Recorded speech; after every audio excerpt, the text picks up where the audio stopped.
Good morning dear student, second semester BSc agriculture. जैसा कि हमने आपका तीसरे पेपर का लेक्चर दिया था, फंडामेंटल ऑफ इंटमोलॉजी। आज हम बात करेंगे आपके पाँचवें पेपर की AG 205 की, जो कि है प्रिंसिपल ऑफ ऑर्गेनिक फार्मिंग। आज हम इस सब्जेक्ट पे डिस्कस करेंगे। हम आते हैं इसका थ्योरेटिकल सिलेबस देखते हैं, जो कि आपका एग्रोनॉमी के अंतर्गत है। बात करेंगे हम थ्योरी की, तो आज हम डिस्कस करेंगे organic farming principle and its scope in India. यानी ऑर्गेनिक फार्मिंग है क्या और इसके सिद्धांत क्या हैं और हमारे भारत देश में इसका क्या स्कोप है। ऑर्गेनिक फार्मिंग, जैसा कि आप लोग देख पा रहे हैं, ऑर्गेनिक फार्मिंग जैविक खेती। इसको समझने से पहले हम लोग बात करेंगे कि आज जैविक खेती की क्यों ज़रूरत आन पड़ी है हमारे भारत देश में। बात करते हैं हम हरित क्रांति की। जब हरित क्रांति आई, पहले हमारे भारत देश में अधिकतर किसान ऑर्गेनिक फार्मिंग यानी जैविक खेती करता था, लेकिन अधिक उत्पादन नहीं होता था। परिवार के भरण पोषण में अव्यवस्था उत्पन्न होती थी। उनको भरपूर उत्पादन उनको उस भूमि से नहीं मिल पाता था। तो MS स्वामीनाथन के द्वारा भारत में हरित क्रांति लाई गई, जिसके बाद हमारे देश में किसान अधिक कृषि उत्पादन के लालच में खेतों में हानिकारक कृषि रसायनों एवं उर्वरकों का अंधाधुंध प्रयोग करने लगे। प्रारंभ में हानिकारक उर्वरक व रसायन किसानों को अधिक उत्पादन देते हैं, लेकिन समय समय के साथ ही यह उत्पादन घटते जाते हैं। इसके साथ देश की मृदा भी अम्लीय हो जाती है। वर्तमान में हालत इतनी बदतर होती जा रही है कि बिना रासायनिक उर्वरकों एवं कीटनाशकों के प्रयोग से बहुत से फसलों का उत्पादन करना ही संभव नहीं है। अर्थात अगर हम ये देखें कि जब तक हम अपनी फसलों पे रासायनिक उर्वरकों एवं कीटनाशकों का प्रयोग नहीं कर रहे हैं, जिससे हमारी अधिक उत्पादन हो रहा है, लेकिन हमें ये देखना है क्या हमारी सॉइल की फर्टिलिटी भी बन नहीं रह रही है। नहीं, हमारी सॉइल की फर्टिलिटी क्या हो जाती है, धीरे धीरे कम होती चली जा रही है। बात करें फसलों का उत्पादन संभव नहीं है। रासायनिक खादों एवं कीटनाशकों के अंधाधुंध प्रयोग से मृदा की उर्वरकता कम हुई, तो इसका प्रभाव मानव स्वास्थ्य एवं पर्यावरण पर भी पड़ा। हम बात करेंगे जो आपका मानव स्वास्थ्य एवं पर्यावरण, पर्यावरण पे क्या प्रभाव पड़ा और मानव स्वास्थ्य पे क्या प्रभाव पड़ा। आजकल हमारे भारत देश क्या पूरी दुनिया में बीमारियां उच्चतर सीमा पे हैं। कुछ ऐसी बीमारियां आज के युग में हैं जो पहले ह्यूमन पर्सन में 16 ईयर 60 वर्ष के ऊपर वो बीमारियां होती थी, लेकिन आज इन रासायनिक उर्वरकों के प्रयोग से एवं कीटनाशकों के प्रयोग से मानव जीवन में वो बीमारियां आपके निम्न आयु के लोगों को भी उत्पन्न हो रही हैं। जैसा कि हम बात करेंगे कि अधिकांशतः रासायनिक उर्वरकों एवं कीटनाशकों के प्रयोग से पंजाब से एक कैंसर एक्सप्रेस नामक ट्रेन चलाई गई, जो कि कैंसर पीड़ितों के लिए चलाई गई। ये कैंसर पीड़ित अधिकांशतः रासायनिक खाद्यों के प्रयोग से प्रभावित हुए थे, जिसे देखते हुए मृदा को बचाए रखने एवं भोज्य पदार्थों को रसायन मुक्त करने पे बढ़ती आबादी के लिए कृषि उपज को बढ़ाने के लिए हमारे पास सिर्फ एक ही विकल्प मौजूद है, और वो है आपका ऑर्गेनिक फार्मिंग। यही कारण है कि वर्तमान में हमारे देश में जैविक खेती काफ़ी लोकप्रिय होती जा रही है। लोग अपने घरों के किनारे, अपने घरों के पास बाग बागीचों में ऑर्गेनिक फार्मिंग कर रहे हैं। जैविक खादों का प्रयोग से सब्जियों एवं फसलों का उत्पादन कर रहे हैं। लोगों की इसके प्रति लोकप्रियता बढ़ती जा रही है। जो हरित क्रांति के बाद भारत में जैविक खेती का प्रयोग एक क्रांतिकारी कदम रहा है। इसका आरंभ सर्वप्रथम भारत के मध्य प्रदेश राज्य में सन 2001 से 2002 में जैविक खेती का आंदोलन चलाकर प्रत्येक जिले के प्रत्येक विकासखंड में एक गांव में जैविक खेती की शुरुआत की गई। इसी आधार पर उस गांव का नाम जैविक गांव रखा गया। इस प्रकार भारत में प्रथम वर्ष में कुल 313 गांवों में जैविक खेती का आरंभ किया गया। हम बात करेंगे जैविक खेती की। जैसा कि आप लोग देख रहे हैं, मैंने लिखा है जंतुनाम जीवनम कृषि, अर्थात कृषि का सुधार भूमि में रहने वाले अर्थात कृषि का आधार भूमि में रहने वाले सूक्ष्म जीवाणु हैं। ऐसी खेती जो जीवों के सहारे की जाने वाली जीवांत खेती है। अब हम बात करेंगे जैविक खेती की। जैसा कि नाम से ही स्पष्ट हो रहा है, जीवों के आधार पर या जीवों के सहारे की जाने वाली खेती जैविक खेती कहलाती है। हम इसकी परिभाषा देखेंगे कि जैविक खेती वह खेती है या वह विधि है जिसमें मृदा को स्वस्थ रखते हुए केवल जैव अवशिष्ट पदार्थ तथा जीवाणु खाद के प्रयोग से प्राकृतिक के साथ सामान्य रखकर टिकाऊ फसल उत्पादन किया जाता है, जैविक खेती कहलाता है। हम बात करेंगे टिकाऊ खेती या टिकाऊ खेती क्या है। टिकाऊ खेती जिसे हम कहते हैं सस्टेनेबल एग्रीकल्चर। तो सस्टेनेबल एग्रीकल्चर क्या है कि हम अपने फील्ड में या अपने उस निश्चित स्थान पे जहाँ पर हम फसल उत्पादन करते हैं, रासायनिक खादों का अगर हम उपयोग करते हैं तो हमारी रासायनिक खादें, रासायनिक उर्वरक हमारे सॉइल में जाकर अधिकांश समय तक नहीं रह पाती हैं। ये छीड़ होती चली जाती है, इनकी लीचिंग होती चली जाती है या गैस बन के ये ऊपर चली जाती हैं और ये धीरे धीरे मृदा का संगठन बिगाड़ती जाती हैं। लेकिन जब हम जैविक खादों का प्रयोग करते हैं तो ये मृदा में स्थिरता उत्पन्न करते हैं। किसकी? न्यूट्रिएंट्स की, पोषक तत्वों की, जिससे हमारे मृदा की उर्वरक शक्ति बनी रहती है। अब हम बात करेंगे कि भूमि में रासायनिक उर्वरकों एवं कीटनाशकों का प्रयोग किए बिना जैविक खादों का प्रयोग करके फसल उत्पादन जैविक खेती कहलाता है। यानी हम अपनी फसल उत्पादन के लिए हम रासायनिक खादों का प्रयोग न करें, हम सिर्फ जैविक खादों का प्रयोग करें। जैसे जैविक खादें आपकी ग्रीन मैन्योर, हरी खाद, जैसे एग्जाम्पल फॉर कि आपका सनई, ढैंचा, लोबिया। फिर आपकी बात हम करें FYM, फार्म यार्ड मैन्योर, अर्थात गोबर की खाद, वर्मी कंपोस्ट, केचुए की खाद। इन खादों का हम प्रयोग करते हैं। हम बात करेंगे organic farming in the production of crop and livestock without the use of synthetic chemical in organic fertilizer. हम ध्यान देंगे कि इस पॉइंट में कि सबसे मेन चीज क्या है, जो कि इंग्लिश में समझ रहे होंगे उनके लिए ठीक, जो लोग इंग्लिश सही तरीके से नहीं समझ पा रहे हैं वो सिर्फ इतना ध्यान दें कि without the use of synthetic chemical and inorganic fertilizer. किस लिए? Is the production of crop, फसल उत्पादन के लिए बिना रासायनिक खादों का प्रयोग किए, रासायनिक उर्वरकों का प्रयोग किए हम फसल उत्पादन करते हैं, ऑर्गेनिक फार्मिंग कहलाता है।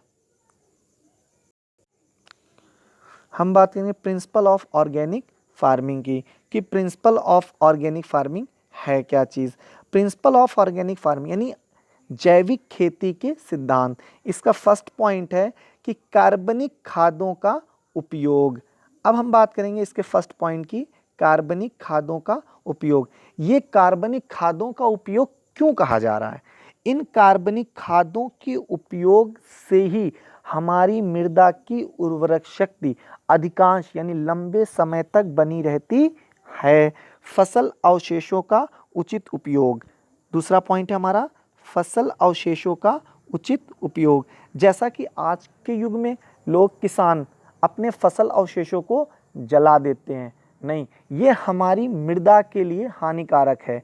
जब हमारी सॉइल की हीट फ्लैक्सी बढ़ती है तो क्या होता है कि सॉइल के अंदर जो हमारे बैक्टीरिया ऐसे होते हैं जो कि न्यूट्रिएंट्स का फिक्सेशन करते हैं वो नष्ट हो जाते हैं, जिससे हमारे सॉइल की उर्वरक शक्ति धीरे धीरे क्षीण होने लगती है। इसलिए हमें अवशेषों का उचित प्रयोग करना चाहिए।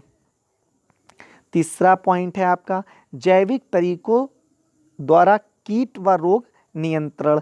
अब बात करेंगे आज के युग में किसान अधिक उत्पादन लेने के लिए रासायनिक उर्वरकों एवं कीटनाशकों का प्रयोग कर रहा है या आपके हर्बिसाइड खरपतवारनाशियों का प्रयोग कर रहा है। तो हमें जैविक खेती के अंतर्गत हमें कीटनाशियों एवं खरपतवार नियंत्रक जो हैं आपके, हमें उसका ध्यान देना कि वो पूर्ण रूप से जैविक तरीके से हों। हम बात करेंगे खरपतवार नियंत्रण के लिए कि जैसा कि आप लोगों ने पढ़ा होगा कि लेंटेना कैमरा नामक कीट को छोड़ा गया था कि आपके खरपतवारों को नष्ट करने के लिए। फिर हम बात करेंगे कि जो कि आपके कीटनाशी हैं, कीटनाशी के लिए आपकी मार्केट में एक नीमल नामक दवाएं आ रही हैं, या अगर आप नीम की खली गुड़ गौमूत्र द्वारा आप कीटनाशक को तैयार करते हैं और उनका उपयुक्त रूप से प्रयोग फसलों पर करते हैं तो उसका प्रभाव अच्छा होता है। हम सेकेंड पॉइंट देखेंगे कि आपका फसल चक्र। फसल चक्र जैसा कि आपको फर्स्ट सेमेस्टर में बताया गया होगा कि फसलों की अधिक उत्पादन एवं मृदा की उर्वरक शक्ति बनी रहने के लिए हमें वर्ष भर क्रॉप रोटेशन फसल चक्र को अपनाना चाहिए। हमारा लास्ट पॉइंट है मृदा संरक्षण, हमें मृदा का संरक्षण करना चाहिए।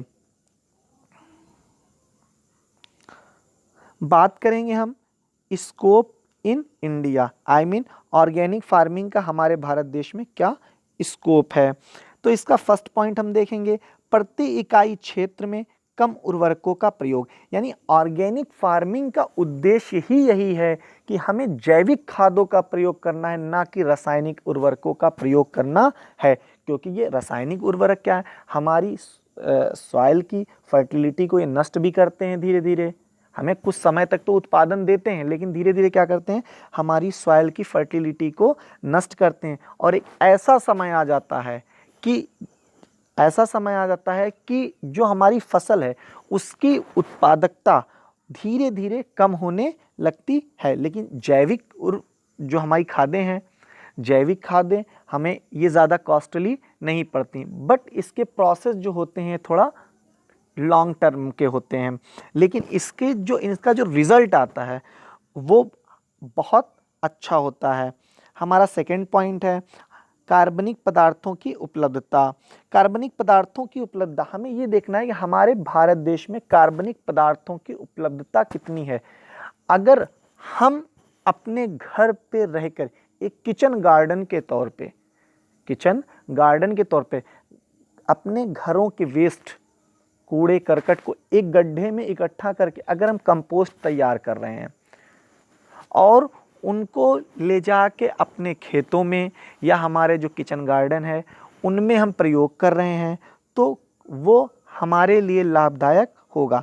हम एक देखते हैं डाटा है जो कि भारत में प्रतिवर्ष 280 मिलियन टन FYM गोबर की खाद, 273 मिलियन टन फसल अवशेष, आपके 6351 कूड़ा करकट जो आपके वेस्ट होते हैं उनसे प्राप्त होता है। और हम बात करेंगे 22 मिलियन टन दलहनी फसलों से हमें कार्बनिक पदार्थों की उपलब्धता होती है। यानी इनका प्रयोग अगर हम कर रहे हैं किसके रूप में, जैविक खादों के रूप में, तो हमारी फसलें अधिक उत्पादन होगा और मृदा की उर्वरक शक्ति बनी रहेगी। फिर हम बात करेंगे निर्यात की संभावना। एग्जाम्पल के तौर पे हम ले लेते हैं मसाले, औषधियाँ, चावल, सब्जी, काफ़ी। हम बात करेंगे अब इम्पॉर्टेंस ऑफ ऑर्गेनिक फार्मिंग, क्या इम्पॉर्टेंस है इसके। तो इसका फर्स्ट पॉइंट हमने, जैविक खेती दीर्घ अवधि तक मृदा में जैविक स्तर बनाए रखती है। हमने जैसे कि पहले ही कहा कि जो हमारे मृदा में जैविक खादें हैं, इनका जो ठहराव होता है वो हमारी मृदा में लंबे समय तक बना रहता है, ना कि रासायनिक उर्वरकों की तरह ये गैस बनकर उड़ती हैं या इनकी लीचिंग होती है। आगे देखेंगे कि जिससे मृदा काफ़ी उपजाऊ बनी रहती है। जब हमारे सॉइल में जैविक खादें अधिकांश समय तक रहेंगी तो मृदा अधिक उर्वरक होगी और उत्पादकता अधिक होगी। हम सेकेंड पॉइंट देखेंगे, जैविक खेती में मृदा में मौजूद सूक्ष्म जीवों के द्वारा पौधों को पोषक तत्व उपलब्ध कराया जाता है।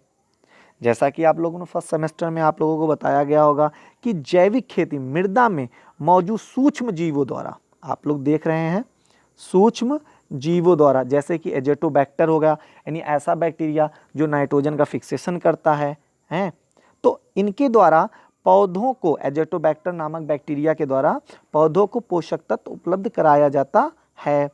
आपका थर्ड पॉइंट है कि जैविक खेती के अंतर्गत दलहनी फसलों का प्रयोग करने से नाइट्रोजन का जैविक स्थिरीकरण होता है। आपका चौथा पॉइंट है, इस प्रणाली से उत्पादन लागत कम की जा सकती है और उत्पादन की गुणवत्ता में वृद्धि की जा सकती है। हम नेक्स्ट टॉपिक देखेंगे, क्या है इसका, ऑब्जेक्ट ऑफ ऑर्गेनिक फार्मिंग, इसका उद्देश्य क्या है ऑर्गेनिक फार्मिंग का। तो हम इसका फर्स्ट पॉइंट देखेंगे, एक ऐसी जीवन धारण करने वाली कृषि प्रणाली का विकास करना जिससे भविष्य में अधिक मात्रा में पोषक खाद्यान्न उत्पन्न हो सके। हम आज की बात करेंगे, क्या उर्वरकों द्वारा जो हमारे पोषक खाद्यान्न आ रहे हैं, क्या वो उनमें पोषक तत्वों की मात्रा पूर्ण रूप से बनी हुई है कि नहीं। लेकिन जब हम जैविक खेती कर रहे हैं तो हमारे जो फसलें होंगी वो हष्ट पुष्ट होंगे, दाने मोटे होंगे और फसलों में स्वाद होगा।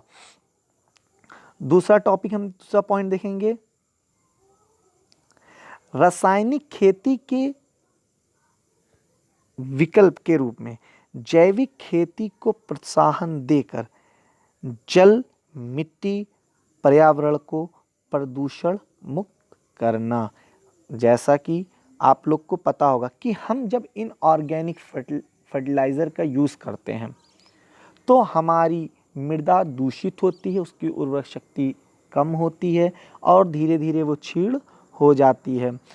हम इसका नेक्स्ट पॉइंट देखेंगे, उत्पादन लागत में कमी लाकर टिकाऊ खेती तरीकों के विकास द्वारा खेती कर कृषकों को स्वावलंबी बनाना, जिससे उनको अधिक लाभ प्राप्त हो सके।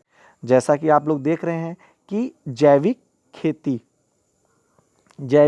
खेती, अब हम बात करेंगे कि जैविक खेती के चारों तरफ, आप लोग देखिए, जैविक खेती के चारों तरफ आपकी केचुआ की खाद, हरी खाद, फसल चक्र, जैविक खेती और देसी खाद।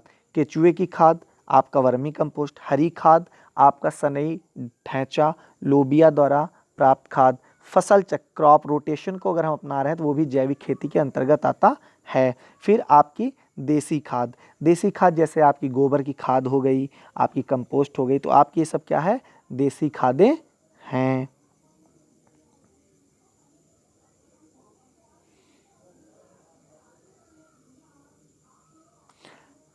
हमारा लास्ट पॉइंट है, वाई ऑर्गेनिक, ऑर्गेनिक हम क्यों अपनाएं।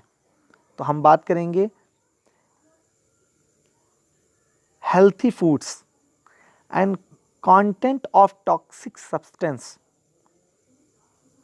हमें स्वस्थ भोजन मिलता है जिसमें आपकी टॉक्सिक जहरीलापन नहीं होता है, नेचुरल गुड एंड टेस्ट, हमें प्राकृतिक और अच्छा स्वाद मिलता है, higher benefits cost ratio due to less external input use and premium price, take care of environmental concerns of the farming. Thank you.